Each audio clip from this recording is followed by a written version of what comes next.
주님께서는 구원받은 그리스도인들에게 온전해지라, 그리스도의 형상을 온전히 닮는 온전한 그리스도인이 되라 라고 하면서 경건에 이르도록 하나님의 형상을 닮은 온전한 성도가 되도록 내 자신을 연단하라, 훈련하라, 연습하라 하셨습니다. 육신을 단련하는 것은 약간의 유익이 있지만 경건 연습은 약간 유익 있는 것이 아니라 항상 매우 유익하다고 하셨습니다. 이렇게 경건을 연습하는 것, 경건한 습관이 몸에 배이게 하는 것이 바로 구원받은 성도의 신앙 여정, 즉 신앙 생활이라고 할 수 있습니다. 이런 차원에서 기독교 신앙은 교리 체계가 아니라 그리스도를 따르는 삶의 체계를 익혀서 몸에 배이게 하는 것입니다. 좋은 생각하고 좋은 결심하는 것을 넘어 나도 모르게 내가 좋아서 그냥 습관적으로 하는 일이 주님을 기쁘시게 하고 이웃을 사랑하며 섬기고 공동체를 세워가는 말과 행실이 될 수 있도록 연습하고 훈련하고 또 그렇게 살아가는 것이 신앙생활이요, 그런 신앙적 습관을 연습하고 훈련하는 곳이 바로 교회 공동체라고 할 수 있습니다. 그래서 디모데후서 3장과 에베소서 4장에 보면 하나님께서 교회에 두 가지 선물을 주셨는데 하나는 성경이고 하나는 성경을 가르치는 교육자라고 하시면서 성경과 교회를 주신 목적이 동일하게 나오는데요, 복음을 듣고 구원받을 뿐만 아니라 온전한 성도가 되어 남을 섬기는 봉사자가 되게 하고 결국 주님의 몸된 교회 공동체를 세우기 위하여 목사, 즉 교육자들과 성경을 주셨다고 하셨습니다. 그러므로 신앙훈련을 하는 곳이 바로 교회 공동체입니다. 이렇게 신앙훈련이 경건한 습관을 훈련하고 연습하는 것이라면 언제 해야 되겠습니까? 누가 해야 되겠습니까? 어릴수록 좋습니다. 잘못된 습관을 나중에 고치기보다 처음부터 좋은 습관을 갖게 하는 것이 훨씬 더 중요하다는 것입니다. 그래서 하나님께서는 자녀 교육을 바로 부모에게 맡기셨습니다. 자녀 교육은 교회나 학교가 아니라 가정에서 부모님들이 우선적으로 책임지고 해야 한다는 것입니다. 오늘 이 말씀을 들으면 나는 부모가 아닌데 이미 나는 부모 생활 다 끝났는데 이렇게 생각하는 분들이 계실 수 있습니다. 나는 싱글인데 앞으로 안 키울 건데, 여러분 자녀 교육은요 사실은 우리 모든 어른들에게 또 내가 자녀를 낳지 않아도 교회 공동체가 함께 다 양육해야 될 아주 소중한 일입니다. 그럼에도 불구하고 자녀 교육은 교회나 학교가 아니라 가정에서 부모님들이 먼저 책임지고 해야 되고, 그렇다면 교회 학교나 또 주일학교뿐만 아니라 일반 학교의 선생님들은 어떻게 해야 됩니까? 자녀 양육에 1차적인 책임이 있는 그 부모님을 도와서 그리고 부모의 심정으로 함께 그 양육에 동참해야 되는 것입니다. 그래서 오늘 본문에 또 아비들아 너희 자녀를 노엽게 하지 말고 주의 교훈과 훈계로 양육하라, 어머니가 아닌 아비들에게 자녀 양육을 명령하세요. 그렇다고 해서 자녀 교육 책임을 아버지에게만 맡기는 건 아니지요.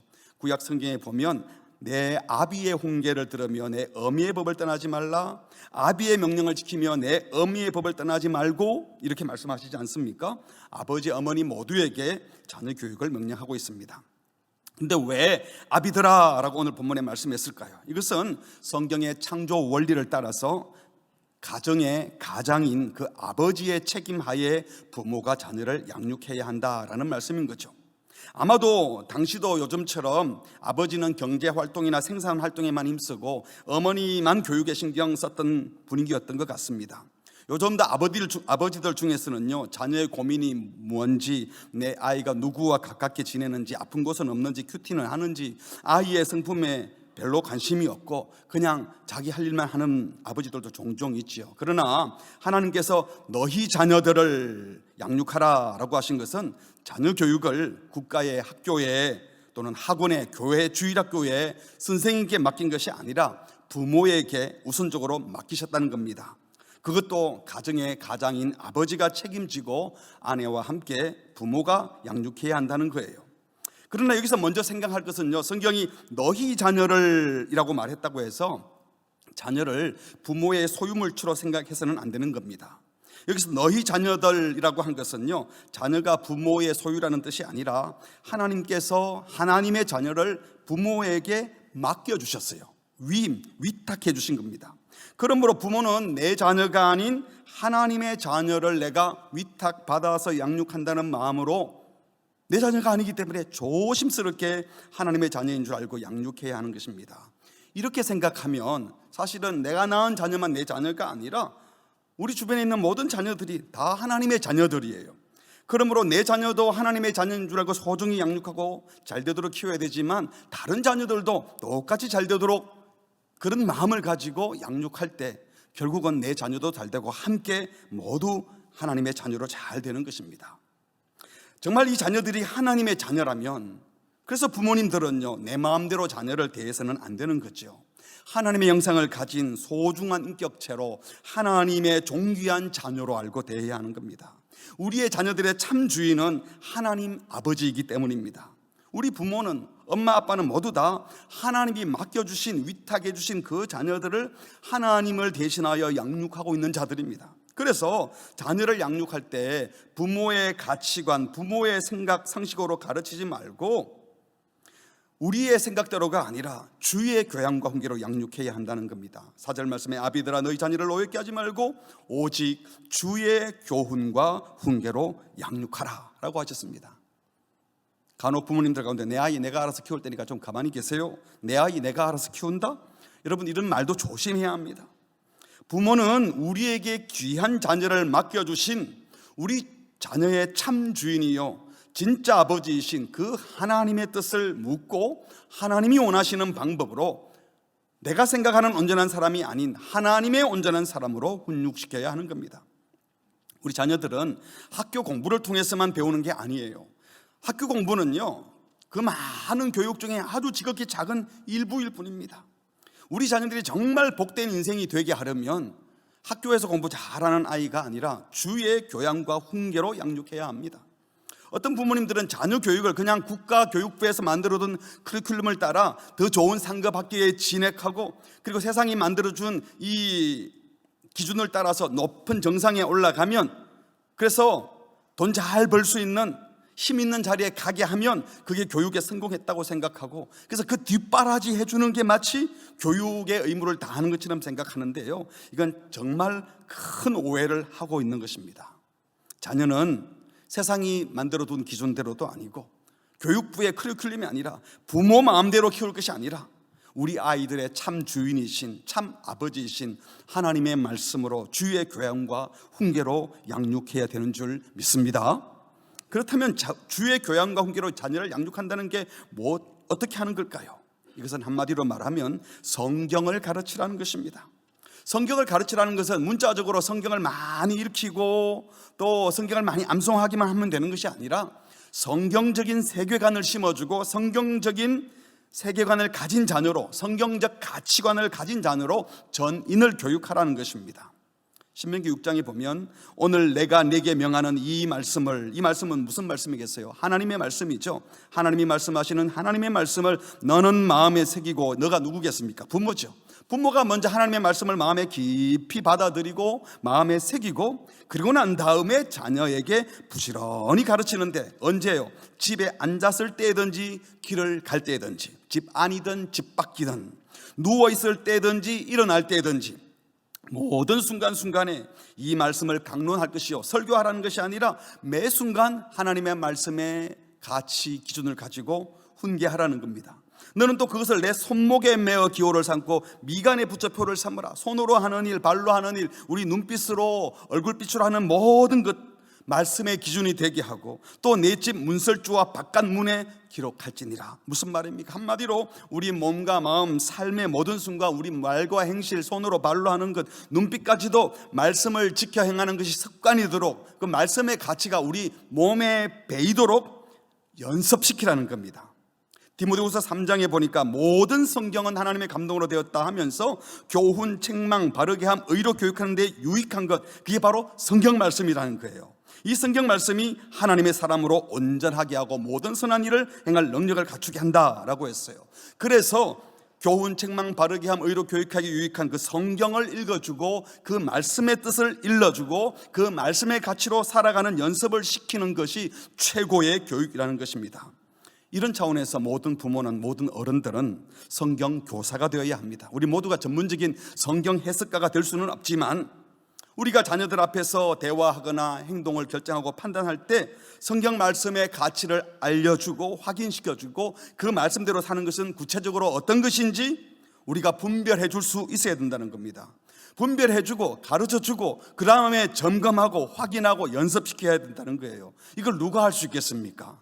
자녀들과 가장 시간을 많이 보내는 그 부모님들이, 그리고 주일학교 선생님들이, 우리 자녀들과 함께 있는 우리 성도들이 해야 하는 것입니다. 그렇다면 성경적인 세계관을 가지게 한다는 것이 어떤 것일까요? 정리를 좀 해보았습니다. 먼저는 하나님이 우리를 만드셨고 온 우주 만물을 만드신 창조주 하나님이다. 그래서 그 하나님을, 창조주 하나님을 경외하고 사랑해서 즐겁게 예배하는 자녀로 키워야 하는 겁니다. 예배가 즐거울 수 있도록, 예배가 기본이라는 사실을, 창조주 하나님을 두려워할 수 있도록. 두 번째는 인간은 하나님의 형상대로 지음받은 소중한 존재라는 사실을 가르쳐야 합니다. 인간은 소중한 하나님의 형상을 가지고 있지만 동시에 지금은 전적으로 타락해서 스스로는 구원할 수 없는 하나님의 은혜가 필요한 죄인이라는 사실도 같이 가르쳐야 됩니다. 그래서 자기를 소중히 여기면서도 나는 하나님의 은혜로 구원받아야 돼, 예수 믿지 않고는 살아갈 수 없는 존재야 라는 사실을 함께 가르쳐서 이 부모님은 이 아이들에게 창조주 하나님의 질서를 따라 좋은 먹거리를 제공해주고 몸도 마음도 함께 잘 자랄 수 있도록 관리하고 다듬는 법을 가르쳐줍니다. 육체뿐만 아니라 우리 영혼이 있음을 가르쳐서 정서적으로 안정되며 그 영혼이 주님을 만날 수 있도록 주님의 은혜와 구원이 없으면 살 수 없는 존재임을 보여주고 가르쳐야 한다는 겁니다. 세 번째는 나만 하나님의 형상대로 지음받은 것이 아니라 모든 인간이 하나님의 형상대로 지음받은 소중한 존재임을 가르쳐야 합니다. 내 생명이 소중한 만큼 친구들의 생명도 똑같이 소중하고, 지금처럼 우리 한국 사람들만 소중한 것이 아니라 지금 지진이 나서 고생하고 있는 튀르키예에 있는 수많은 그 영혼들도, 그들의 생명도 소중하다는 사실을, 그래서 그들을 위하여 같이 기도하고 사랑하고 생명을 살릴 수 있도록 힘을 써야 한다는 사실을 가르쳐야 됩니다. 이 더불어 살아가는 이웃의 생명을 소중히 여길 때에 우리가 해야 될 일이 뭐겠어요? 예절 교육을 하는 겁니다. 다른 사람들이 불편하지 않도록 함께 있을 때 어떻게 해야 되는지 공중 도덕도 그래서 가르치는 겁니다. 사람을 존중하기 때문에 이웃에게 피해 주지 않고 남의 유익을 끼치는 것이 성도의, 그리스도인의 자세이기 때문에 그래서 예의도 가르쳐야 하는 것이죠. 더 나아가서 자기의 필요와 유익을 위해서만 사는 인생이 아니라 나는 이 가족의 일원이고 또 이 부산의 한 시민이고 또 대한민국 국민이라는 사실을, 다시 말하면 공동체를 생각할 줄 아는 자녀로 키워야 됩니다. 독립된 인격체로 스스로를 소중히 여기는 동시에 하나님은 우리를 사회적인 인물로, 공동체의 한 사람으로 만들었다는 거예요. 그래서 나만 잘 되면 되는 것이 아니라 이 공동체 안에는 어떤 사람은 공부를 잘해서 그 공부로 뭘 해야 될 사람이 있는가 하면, 어떤 사람은 기술을 익혀서, 어떤 사람은 예술적인 방면에서, 어떤 사람은 몸으로 하는 일을 통해서 이 공동체의 식구들이 각각 자기의 은사를 잘 개발함으로 함께 잘 되어야 한다라는 이 공동체를 소중히 여기고 생각할 수 있는 자녀로 키워야 한다는 겁니다. 또 더 나아가서 하나님이 만드신 이 피조세계, 자연을, 하늘과 땅, 강과 바다, 동물과 식물, 자연의 모든 피조세계를 귀히 여기고 그래서 지키고 보호하고 또 창조의 질서, 자연 질서를 소중히 여기며 그 속에서 함께 호흡하며 하나님의 숨기를 느끼고 그래서 자연 속에서 하나님을 더 깊이 사랑할 수 있는 자녀로 키워야 한다는 겁니다. 하나님께서는 교회만의 주인이 아니고 우리 인간만 만드신 것이 아니라 동물, 식물, 이 자연계 모두를 창조하신 분이기 때문에 그 속에 있는 질서를 소중히 여기고 그것을 지키고 보호하는 일, 우리 그리스도인이 해야 할 일임을 가르쳐야 합니다. 그리고 하나님의 말씀의 가치를 따라 바르게 생각하는 사람으로 키워야 돼요. 시킨 대로 해. 아빠가 말하면 그냥 예 하면 되는 거지. 딴 생각하지 마. 이게 아니라 결국은 아이들이 스스로 생각하고 스스로 판단해야 돼요.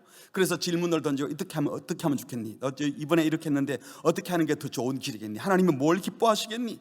이렇게 하여 스스로 판단할 수 있도록 변하지 않는 선악의 기준을 제시하지만 바른 기준을 가지고 자기 스스로 통제할 수 있도록 버릴 것은 버리고 취할 것은 취하도록 집중해야 될 것과 멀리해야 될 것, 가까이 할 것을 구별할 수 있도록, 그래서 하나님의 주신 꿈을 붙들고 스스로 생각할 수 있는 자녀로 나아가도록 키워야 하는 것입니다.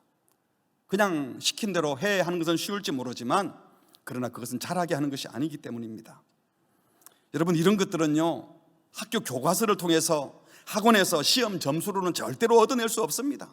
이거 시험 문제를 풀면 답은 맞추겠지만 이게 습관이 되도록 평소에 부모님들과 우리 주일학교 선생님들과 우리 어른들이 우리 자녀들 보는 앞에서 하나님의 말씀의 가치 기준을 따라 바로 말하고 행동하고 자연스럽게 보여줄 때 그것이 교육이 되는 것입니다. 그래서 건강한 교회 공동체가 너무 소중한 겁니다.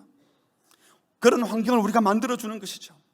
우리 어른들이 이렇게 하나님을 진심으로 사랑하고 하나님이 만드신 다른 사람들도 똑같이 사랑하고, 그리고 공동체를 소중히 여기고 내 생명만이 아니라 이웃의 생명도 함께 귀히 여기고 하나님의 창조 질서를 귀히 여겨서 자연을 보호하려고 하고 바른 생각을 하며 바른 결정을 내리며 함께 행복하려고 애를 쓰는 모습을 보여줄 때 우리 아이들이 바르게 자란다는 것입니다.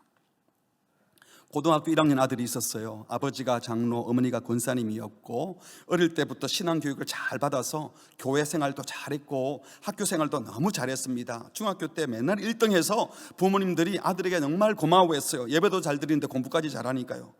그런데 고등학교에 가보니까 잘하는 친구들이 너무 많아요. 고등학교 딱 갔더니 1등 하기가 쉽지 않다는 생각이 들기 시작했고 불안하고 힘이 들었습니다. 1등 해야 되는데, S대학 법대에 들어가서 고시를 보고 판사가 되어야 하는데 하는 강박관념에 사로잡혔습니다. 그러다가 첫 중간고사를 봤는데 전교 2등이 아니고 반에서 2등을 했어요. 그래서 갑자기 난 안 된다니까. 중학교 때는 잘했지만 이제는 점점 더 힘들어질 거야. 고등학교 와서도 반에서 2등 한 내가 대학 가면 잘할 수 있을까? 그러면서 갑자기 밥맛도 없어지고 집중력도 떨어지고 자기도 모르게 힘이 들고 강박증, 우울증까지 찾아왔습니다. 물론 성적은 점점 더 떨어졌습니다. 알고 보니 어머니가 식사 때마다 기도를 열심히 했어요. 아이가 보는 앞에서 우리 아들 1등 해서 S대 수석으로 합격해서 하나님께 영광 돌리게 하여 주시옵소서 라고 기도했고요. 교회 목사님이나 부모님, 친구분들도 자기에게 그런 기대를 하고 있을 거라는 생각을 하면서 이 학생을 강박증으로 내몰았던 것입니다. 그래서 청소년기를 너무 힘들게 보냈습니다. 부모님들이 하나님의 방식으로 하나님의 꿈을 심어주지 않고 세상 방식으로 세상의 꿈을 갖고 그러면서 하나님께 열심히 기도하면서 입으로 하나님의 영광을 말하는데 실제로는 세상 질서에서 1등해서 세상 인재가 되기를 원했던 거죠. 말로는 천국 인재라고 말하면서 실제로는 이 땅의 인재가 되고 싶었던 겁니다. 기도도 열심히 했고 교회 봉사도 열심히 하고 성실하고 착한 부모였는데 바른 신앙의 가치관을 갖지 못했기에 집회도 열심히 하고 예배도 열심히 드렸는데 바른 꿈을 그래서 심어주지 못했기 때문에 결과적으로 아이를 망치고 만 것입니다. 이 엄마만 그랬을까요? 우리 가운데도 우리가 열심히 하는 기도가 아이들에게 격려하는 말이 너 잘할 수 있어, 너도 하면 돼. 여러분, 하면 되는 게 있고 해도 안 되는 게 있는데 무조건 하면 돼, 넌 잘할 수 있어, 넌 최고가 될 거야. 여러분, 칭찬만 한다고 잘하는 것이 아니거든요. 수시로 하는 잔소리, 어쩌면 살리겠다고 하는 격려와 칭찬이 우리 아이를 더 힘들게 하고 죽이고 있을 수도 있다는 것입니다.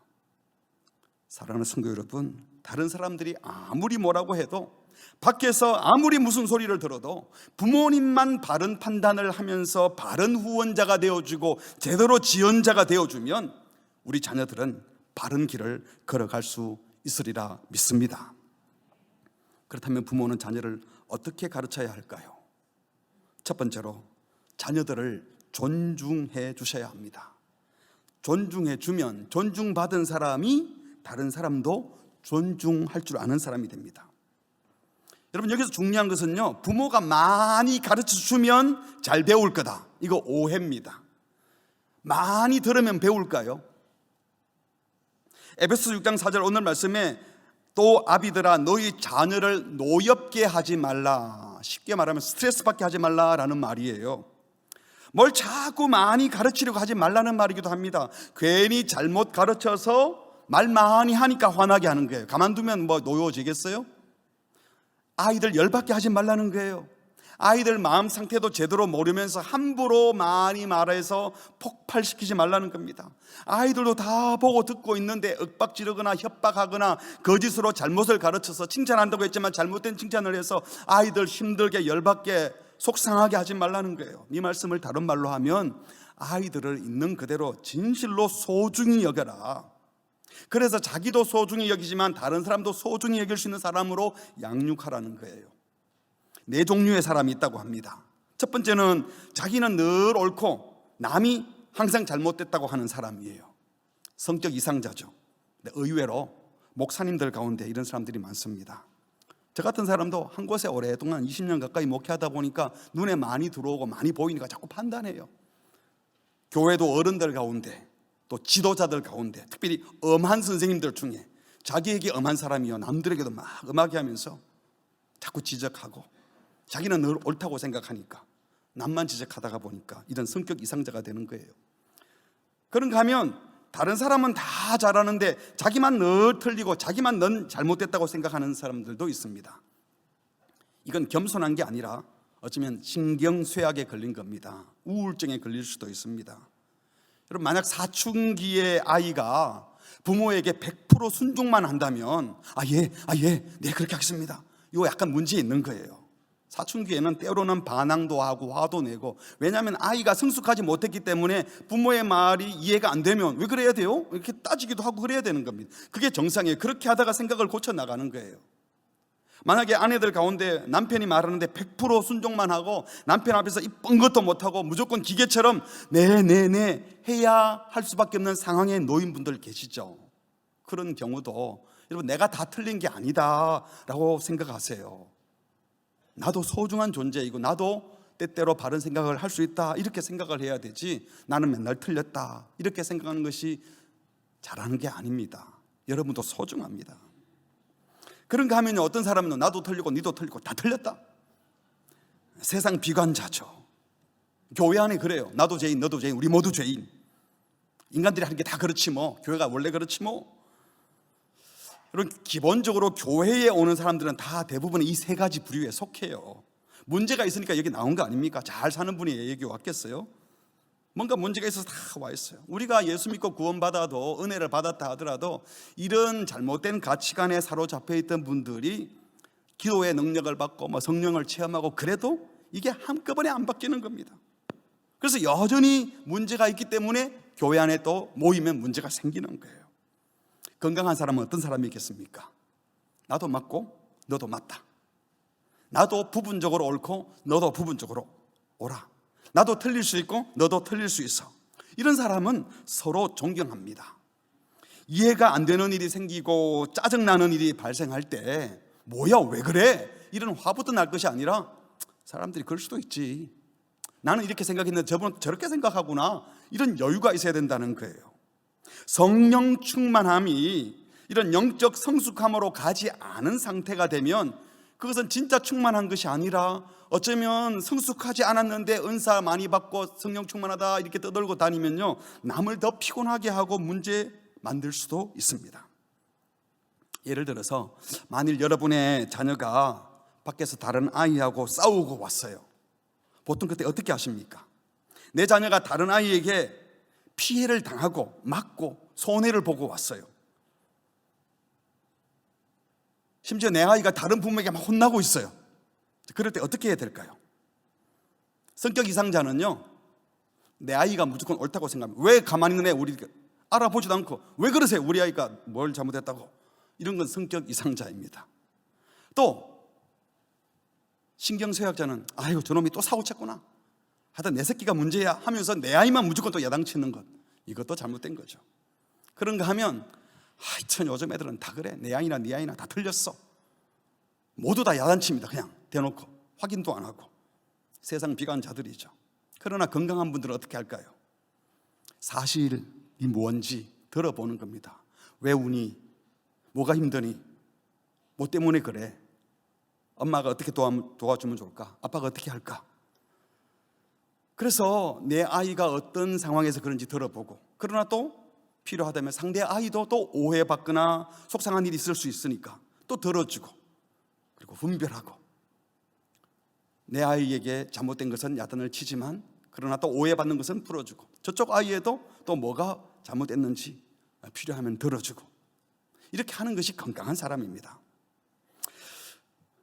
저와 여러분들이 또 우리 어른들이, 부모님들이 우리 아이들이라고 함부로 무시하지 말고 그들을 존중해 주면서 또 사실도 파악해보고 귀히 여기면서, 그래서 그 말을 들어줄 때에 실수하고 잘못할 수도 있지만 내 얘기를 들어주시구나, 나를 존중히 여겨주구나 하는 마음을 느끼게 될 때 그들도 다른 이들을 소중히 여기는 자녀가 될 것입니다. 우리 모두 한 생명 한 생명 소중히 여기며 그들을 귀히 여기는 부모님들, 어른들이 꼭 되시기를 주의 이름으로 축복합니다. 두 번째로, 입으로 가르치려고 하지 말고 삶을 보여주어야 합니다. 말씀드린 것처럼요, 자녀들은 부모가 많이 가르친다고 그 말을 듣고 배우는 것이 아니라, 일로 와봐 좀 얘기해보자, 책상에 좀 앉아봐, 식탁에 좀 앉아봐 하고 많이 말하면 그거 듣고 배울 것 같죠. 그때 하는 말은 듣고 안 배웁니다. 아유, 또 시작했다, 언제 끝나노, 나도 저건 다 알아. 사실은 우리가 훈계하는 내용들이 아이들이 다 아는 경우가 많아요.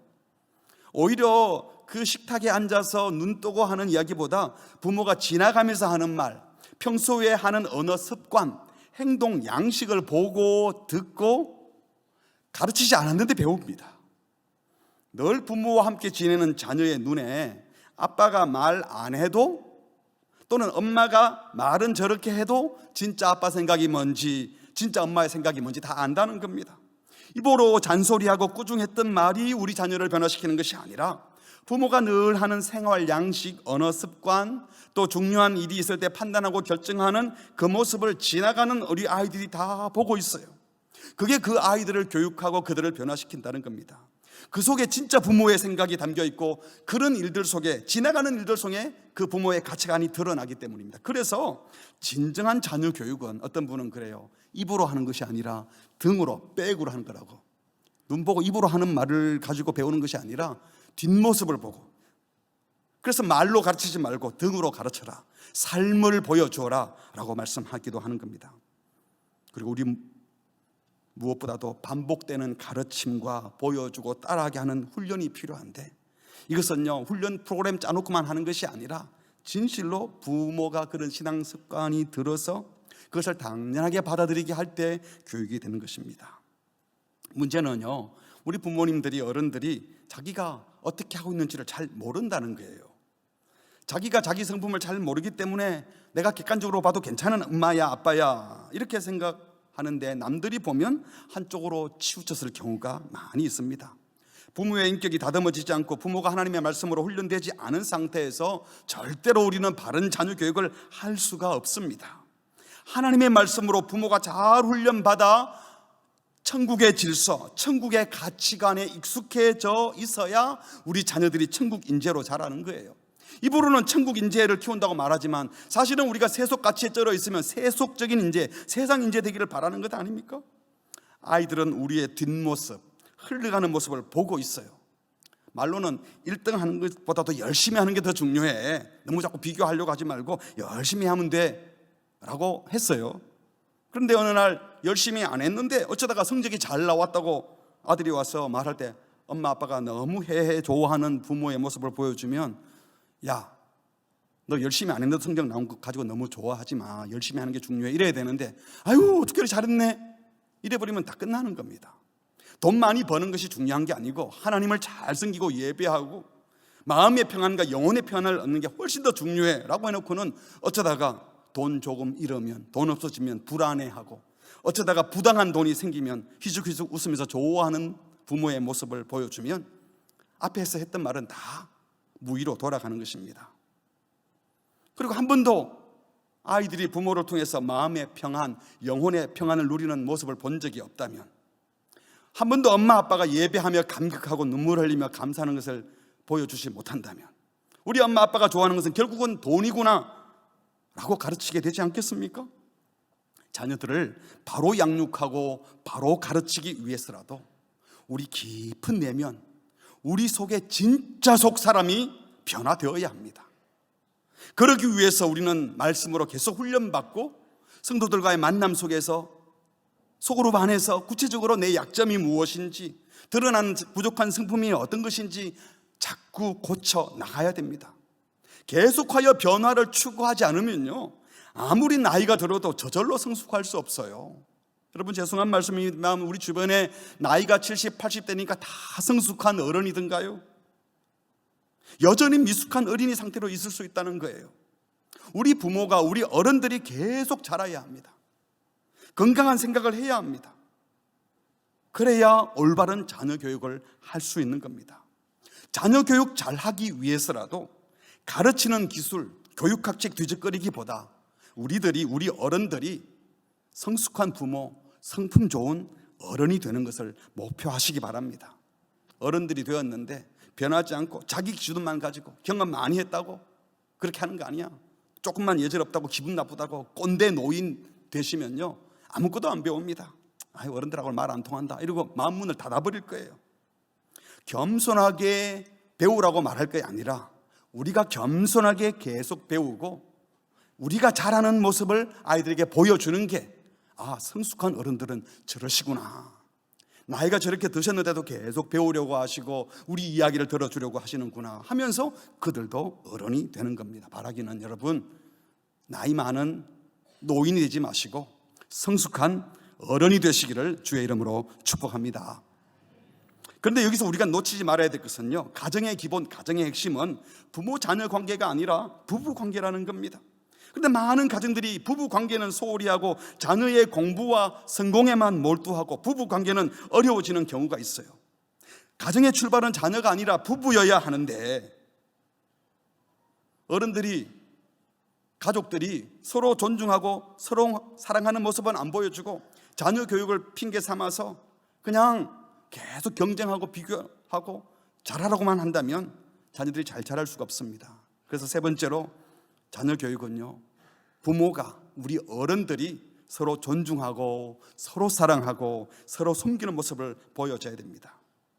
많은 가정에서 자녀가 부모의 우상이 되고 하나님을 찬양하고 기도하는 강구의 내용의 핵심도 자녀 잘 되는 것이고, 그래서 가정 경제의 많은 부분이 자녀 교육비예요. 근데 정작 자녀가 잘 되는 것이 무엇인지 놓치는 경우가 있다는 겁니다. 자녀의 성적에 관심을 쏟지만 그 일로 부부가 싸우는 거예요. 애가 성적 좀 떨어졌다고 집안에서 애 하나 제대로 안 돌보고 뭐 했어? 그렇게 돈 갖다 벌어다 주면 애 공부 좀 시켜야지, 당신 닮아서 공부 못하는 건 아니야, 이래가지고 싸우면요, 아이들은 절대로 바르게 자랄 수 없는 겁니다. 성경은 자녀 교육보다 중요한 것은 부부 관계임을 먼저 말씀하십니다. 에베소서 5장에 보면 술 취하지 말라 있는 방탕한 것이니 오직 성령으로 충만함을 받으라. 성령 충만을 권면 명령하신 후에 성령 충만의 결과가 21절에 나오는데 그리스도를 경외함으로 피차 복종하라고 했어요. 섬김의 본을 보이신 주님처럼 십자가의 정신으로 서로 복종하고 섬기는 것, 예수의 영인 성령이 들어가면 그렇게 섬기는 사람이 된다는 거죠. 그런데 이 서로 섬기고 복종해야 될 첫 번째 관계로 제시된 것이 5장 22절에 아내가 남편에게 복종하기를 주께 하듯 하는 것이고, 남편들이 아내를 사랑하는데 마치 예수님이 우리 교회를 위하여 목숨 내어놓은 것처럼 사랑하고 순종하는 것이라고 했어요. 그리고 두 번째 관계가 부모와 자녀의 관계인데, 자녀들아 라고 명령하면서 부모에게 순종하라, 아버지와 어머니를 공경하라. 그 다음에 부모에게 말하기를 자녀 노엽게 하지 말고 주의 교훈과 훈계로 양육하라. 무슨 말입니까? 남편과 아내, 어머니, 아버지와의 관계가 제일 처음이에요. 그래서 부모님들이 서로 섬기고 사랑하고, 실수했을 때 어떻게 덮어주고, 잘못했을 때 어떻게 용서하고, 싸웠는데 어떻게 해결하는지, 부부가 한몸된 모습을 보여주고, 한몸된 부부가 함께 그들의 어르신들, 아이들 볼 때는 할아버지 할머니를 잘 섬기는, 효도하는 모습을, 지극정성으로 섬기는 모습을 보여주는 것이 최고의 교육이라는 겁니다.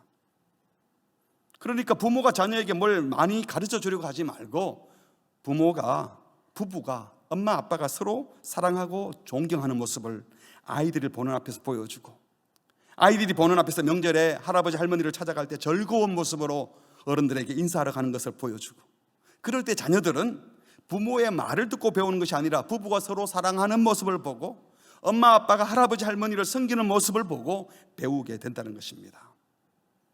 우리 여성분들에게 물을게요. 엄마가 아니어도 어머니 여러분, 자녀가 잘 자라기를 원하십니까? 이렇게 시원찮아요. 다시 여쭙게요. 어머니 여성 여러분, 자녀들이 잘 자라기를 원하십니까? 그러려면요, 자녀들 앞에서 엄마가 아빠를 우습게 여기거나 헐뜯는 모습을 보여주지 마십시오. 가정교육의 핵심은 아버지가 어떻게 서 있느냐 하는 것인데, 인정받지 못하는 아버지, 권위 없는 아버지에게서 좋은 자녀가 나올 수 없어요. 좋은 아버지는 아내의 생각에서부터 시작됩니다. 자녀들 앞에서 아버지를 대하는 어머니의 말투와 태도가 아버지의 위상을 보여주는 겁니다. 무심코 던진 아버지에 대한 엄마가 불평이나 조소 섞인 말들은요, 자녀들로 하여금 아버지를 우습게 보게 만들 수도 있는 겁니다.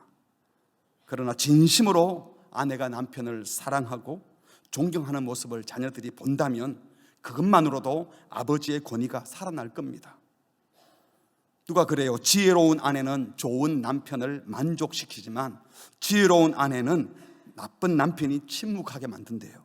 현명한 아내는 남편에게 순종함으로 정작 남편을 좋은 의미에서 지배한다고 합니다.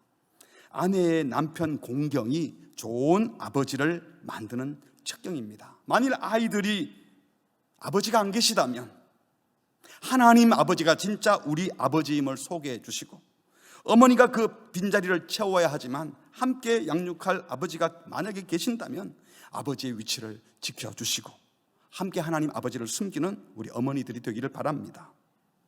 아버지 여러분들께 물을게요. 정말 여러분 자녀들이 잘 자라기를 원하십니까? 또 아멘 안 하시네. 아버지 여러분, 자녀들이 잘 자라기를 원하십니까? 네. 그렇다면 아이들과 가장 많은 시간을 보내는 여러분의 아내, 그 아이들의 어머니를 존중해 주십시오. 자녀들 보는 앞에서 아내를 함부로 대하거나 무시하지 마십시오. 아내의 마음을 행복하게 해주면 아버지가 엄마를 존중해 주고 귀히 여기는 모습을 보여주면 자녀들은 이미 그것을 보고 배우는 겁니다. 자녀들 때문에 지쳤던 아내, 시댁 어른이나 다른 곳에서 속상하고 힘들었던 아내라도 남편만이라도 아내를 지지해주고 인정해주고 격려하면요, 힘을 낼 수 있습니다. 마찬가지로 밖에서 아무리 힘들고 지친 남편이라도 아내가 지지해주고 존중해주기만 한다면 다시 힘을 내어 살아나게 될 것입니다. 이 말씀은 온 교회가, 성도들이 우리 아이들, 다음 세대들이 보는 앞에서 어른들을 어떻게 공경하는지, 동기들 간에 어떻게 서로 격려하고 귀히 여겨주는지, 서로 섬기는 모습을 보여주는 것이 최고의 교육 환경이 된다는 겁니다. 우리 모두 가정에서 부부가 서로 존중하고 귀히 여기고 어른들을 섬길 뿐만 아니라 교회 공동체 안에서 다락방 안에서도 서로 순종하고 서로 존경하고 서로 귀히 여기는 그런 가족들이 다 되시기를 주의 이름으로 축복합니다. 네 번째로, 자녀를 꾸짖지만 노엽게는 하지 말아야 합니다. 이렇게 노엽게 하지 말라고 한 것이 아이가 잘못하는데도 꾸짖거나 야단치지 말고 그냥 하고 싶은 대로 하도록 내버려 두라는 게 아니에요. 밥 안 먹고 아이스크림만 자꾸 달라 하는데 원하는 대로 해줘. 공부 안 하고 계속 놀기만 하는데 계속 놀게만 하는 것, 잘하는 것 아니죠. 잠언 29장에 보니까 채찍과 꾸지람이 지혜를 주고 임의로 행하도록 그냥 내버려 둔 자식은, 자기 마음대로 하도록 내버려 둔 자식은 어미를 욕되게 한다라고 했습니다. 또 잠언 29장 17절에 내 자식을 징계하라. 그리하면 그가 너를 평안하게 하겠고 또 내 마음에 기쁨을 줄 것이다.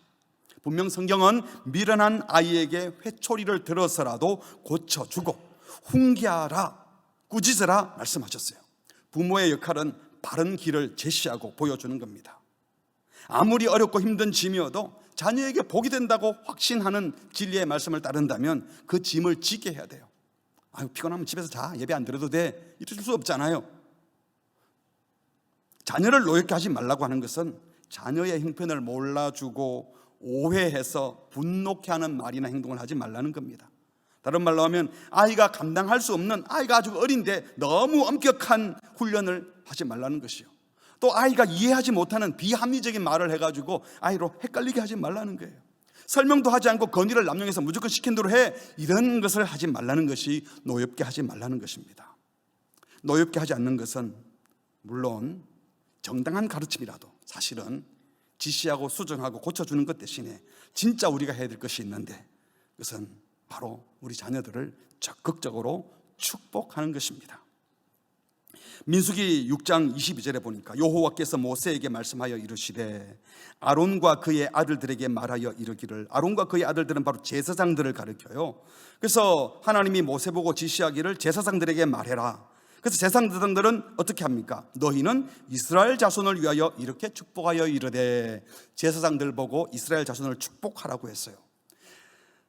모세 시대에 제사장들이 이스라엘 백성을 축복했다면 오늘 우리 자녀들을 누가 축복해야 될까요? 우리 모두가 왕 같은 제사장으로 다른 이들을 축복할 권세가 있다면 우리 부모님들은 우리의 자녀들을, 우리 어른들은 다음 세대를 마음껏 축복해야 할 것입니다.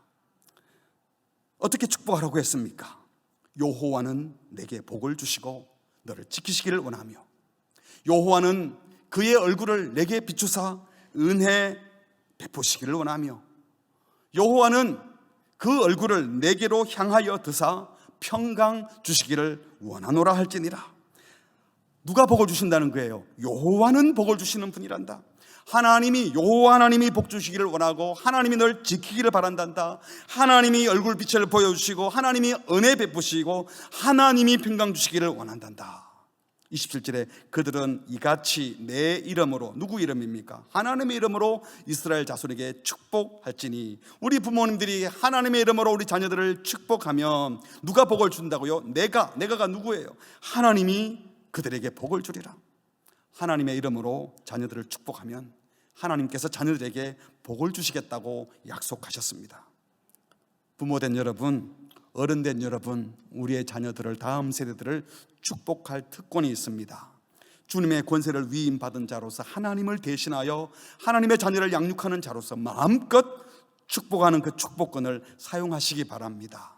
아이가 잠잘 때 손 얹고 너가 잘 되기를 바란다, 하나님의 은혜가 임하기를 바라고, 하나님이 지키고 보호해 주시기를 원하고 하나님의 평강이 임하기를 원한단다, 하나님 너에게 복을 주실 거야, 너는 복받을 자야, 격려하고 지적하고 인정해 주라는 겁니다.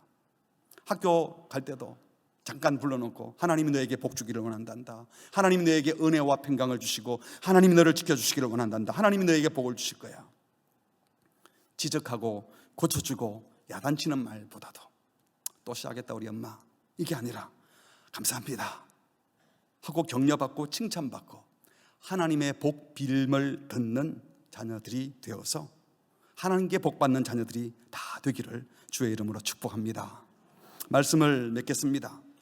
사랑하는 성도 여러분, 자녀 교육, 또 우리의 어린 자녀들, 다음 세대를 양육하고 훈련하는 일들은 정말 힘들고 어려운 과정이지만 반드시 감당해야 될, 또 너무나 소중한 일입니다. 첫 번째로 하나님은 우리 부모들에게, 우리 어른들에게 당신의 자녀를 맡겨주셨습니다. 내 자녀가 아니라 하나님이 맡겨주신 자녀를 먼저는 우리 부모님들이, 그리고 선생님들과 모든 교사들은 부모의 마음으로 그들을 잘 양육하기를 바랍니다. 한 가지 부탁을 드릴게요. 특별히 할아버지 할머니들도 많이 계시는데 할아버지 할머니들은 부모가 자기 자녀를 잘 양육하도록 도와주는 할아버지 할머니가 되세요. 여러분의 자녀가 손자 손녀를 키우다가 잘못한다고 보여질 때, 야 그렇게 하는 거 아니야, 괜찮아 할아버지가 해줄게, 할머니가 해줄게, 여러분 그러면요 애 다 망치고요 교육 못하게 하는 겁니다. 혹시 잘못하면 여러분의 자녀를 불러서 내 생각에는 이렇게 하는 것이 주님이 더 기뻐하실 것 같아, 너 그때 그렇게 야단치는 것보다는 이렇게 하는 게 좋은 것 같아, 너무 그렇게 하지 말고 이렇게 하는 건 어때? 라고 물어보세요. 그리고 그 자녀가 결정할 수 있도록 도와주고 그 자녀가 자기의 자녀를 양육하게 하는 것이 성경의 가르침입니다. 부모를 잘 돕는 할아버지 할머니 되시기 바랍니다. 뿐만 아니라 내 자녀만이 아니라 우리 교회 안의 모든 자녀들을 그런 마음으로 대하셔야 되는 거예요. 어떻게?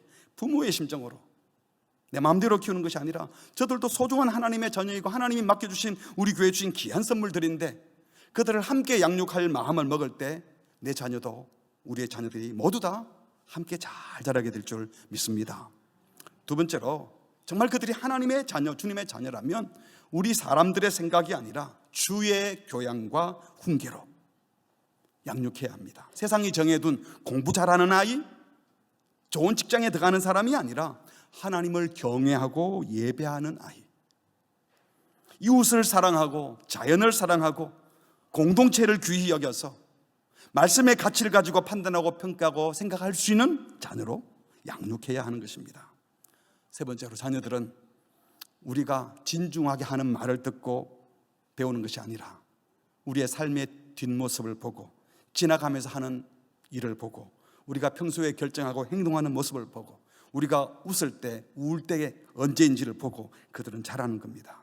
그들이 우리의 모든 모습을 보고 배우고 있다면 우리 그리스도인들, 특별히 어른들이 더 성숙한 신앙인이 되어야 합니다. 계속 변화되어야 합니다. 나 때는, 우리 때는 이러면요 힘들어져요. 저도 이제 나이가 조금 이제 들어가려고 하니까요 자꾸 이제 저보다 차이가 많이 나는 후배들을 보면서 왜 저래? 우리 때는 이런 생각이 자꾸 나더라고요. 그걸 버려야 됩니다. 그러는 순간 이제 대화의 문이 막히면 전해질 것도 못 전해지는 겁니다. 여러분, 나 때는 하는 꼰대가 되지 마시고 계속 변화와 성숙을 강구하는 노인이 아닌 어른이 되시기를 주님의 이름으로 축복합니다. 네 번째로, 자녀들을 노엽게 하는 부모가 아니라 꾸짖고 가르치더라도 정말 그들을 지지해주고 그대로 인정해주고, 아이들 입장에서 또 우리 엄마 잔소리하다 이런 느낌을 갖기보다 우리 엄마는 날 늘 격려하고 인정해 주셨어, 그래도 축복할 때도 하나님의 말씀으로 축복해 주셨어, 그래 나는 하나님께 복받을 사람이야, 하나님이 나와 함께 하셔 라는 생각이 들 수 있도록 마음껏 격려하고 칭찬하고 축복하는 우리 부모님들, 어른 세대들 되기를 주님의 이름으로 축복합니다. 아멘. 우리 함께 찬양하겠습니다. 너는 그리스도의 향기라. 축복송이에요. 우리가 옆에 있는 성도를, 또 우리의 자녀들을 정말 이 마음을 담아서 너는 그리스도의 편지야, 하나님의 마음이, 하나님의 생명이, 하나님의 사랑이, 하나님의 기쁨이 너를 통해서 흘러가기를 원해, 너는 축복의 통로야, 이런 마음을 가지고 여러분의 자녀들을 생각하며 우리의 젊은 우리 다음 세대를 생각하며 함께 축복하겠습니다. 너는 그리스도의 향기라. 너는 그리스도의 편지라. 하나님 앞에서 그리스도의 향기니 너를 통해 생명이 흘러가리. 너를 통해 생명이 흘러가리. 너는 그리스도의 향기라. 너는 그리스도의 편지라. 하나님 앞에서 그리스도의 너를 통해 사랑이 흘러가리. 너를 통해 사랑이 흘러가리. 다시 한번, 너는 그리스도의 향기라. 너는 그리스도의 향기라. 너는 그리스도의 편지라. 하나님 앞에서 그리스도의 너를 통해 기쁨이 흘러가니. 너를 통해 기쁨이 흘러가니. 우리 옆 사람을 격려하고 축복합시다. 우리의 자녀들을 축복하고 격려합시다. 우리 같이 기도하겠습니다. 혹시 오늘 말씀 들으면서 우리 아들은 다 커버렸는데, 젊었을 때 이 말씀 듣고 그렇게 살았어야 되는데 혹시 후회가 되십니까?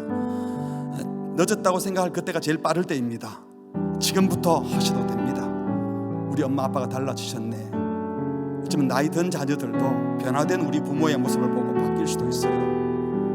저는 저희 가정에 저희 누님이 50대가 되어서 저희 아버지하고 대화하면서 용서하고 용서받는 이야기를 본 적이 있습니다. 그러면서 또 마음의 변화가 일어나고 그때도 또 잘하더라고요. 하나님이 맡겨주신 귀한 자녀들, 우리도 모르게 우리가 부족해서 우리 마음대로 키우다가 혹시 상처 입고 다쳤다 할지라도 지금부터라도 하나님 소중한 자녀들, 또 소중한 다음 세대들 맡겨주셨는데 이제부터라도 내 생각이 아닌 주의 교훈과 훈계로 양육하겠습니다. 이를 위해서 내가 계속 변화되겠습니다. 말로만 가르치지 않고 내 깊은 마음 깊은 것 속에 주님을 사랑하고 이웃을 사랑하고 공동체를 생각할 줄 아는 사람으로 제가 자라고 싶습니다. 주님, 저를 성숙시켜 주십시오. 노인으로 남지 않고 나이든 노인이 아니라 성숙한 어른이 되고 싶습니다. 특별히 시간 기도할 때 우리 주일학교를 섬기는 교육자들과 우리 자녀들을 또 우리와 함께 같이 양육해주는 우리 선생님들을 위해서 기도합시다. 저들이 부모의 심정으로 자녀들을 잘 양육할 수 있도록. 그래서 지금 우리 젊은 세대들이, 우리의 자녀 세대들이 우리 어른들을 보고 또 보고 배우고 새로운 공동체를 경험하고 더 잘할 수 있도록 하나님 은혜를 베풀어 주시옵소서. 함께 합심으로 기도하시겠습니다. 하나님 아버지,